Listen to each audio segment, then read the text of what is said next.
So this is gonna be a quick video about how to adjust a self-closing door hinge. This, as you could probably guess, is the door between your home and a garage. You might have it other places, but usually it's on some sort of fire safety metal door like this one here.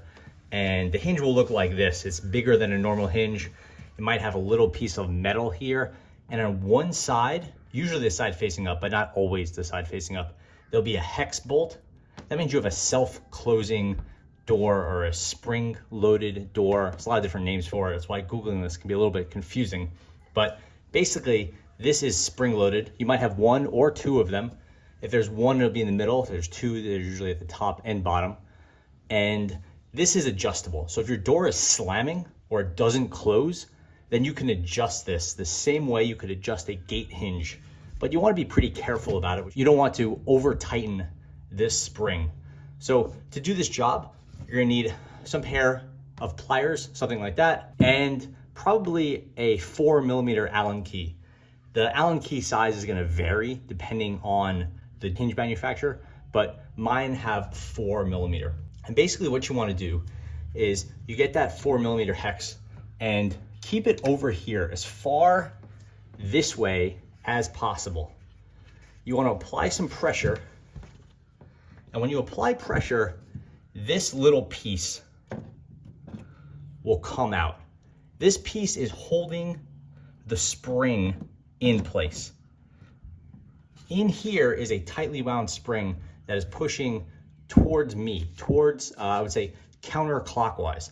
That's a powerful spring, so you want to do this probably with some eye protection, probably gloves, the whole thing, just to be safe, because this spring can get really tight, and there'll be a manufacturer warning about how tight you want to do this. Okay, so to loosen this thing, we are going to want the spring to come counterclockwise. That means you get your Allen key, put it as far clockwise as possible.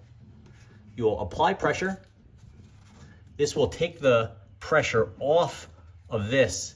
This is what is restricting the internal piece from moving. Now, this internal piece has holes in it every quarter turn.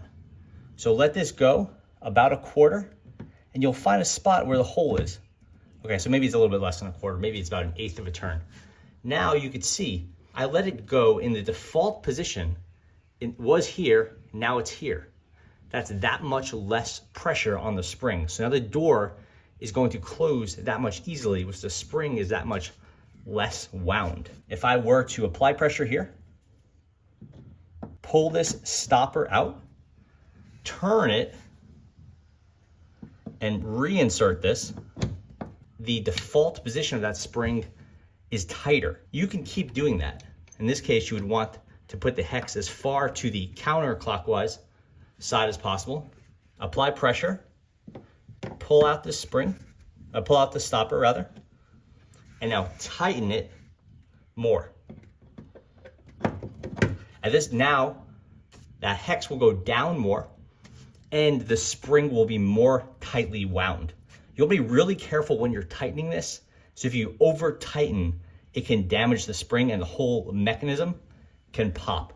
The manufacturer will have instructions about how much you can tighten this. Usually it's less than you think. So if you have to push really hard, and again, push really hard clockwise to tighten, you want to back off. This should not be hard to manipulate. At this point, I could push it, definitely has some resistance, but I'm not straining. If it's getting to the point where you're straining or you feel like you have to use a bar on this to apply some extra pressure, you want to back off because it's too tight. So in that case, I will loosen it. So I will put some pressure, let it go, that whatever we said, about 1/8 of a turn. Find that next hole. And again, if you're in line with it, you will be able to see the hole more easily. Put it in there, remove the hex. This little piece does not stick out very far. So if it sticks out too far, it'll hit the back right here when the door turns. So you want to be careful there. If you lose this little piece, you could use a finishing nail and put it in there, but you're going to have to trim off the finishing nail so that it doesn't stick out too much. Again, if it's sticking out too far, it's a safety hazard and it will hit the door here. Usually, again, like here, you can see it's clearly a garage door. I'm not too worried about the aesthetics, but it could hinder the door from opening. So yeah, that's pretty much it. You can now adjust this to make it looser or tighter in order to have the door close harder, which you may want if it's a heavy door or if you live in a windy area, or to close more softly if your self-closing door has been slamming. That's pretty much it. Thanks for watching.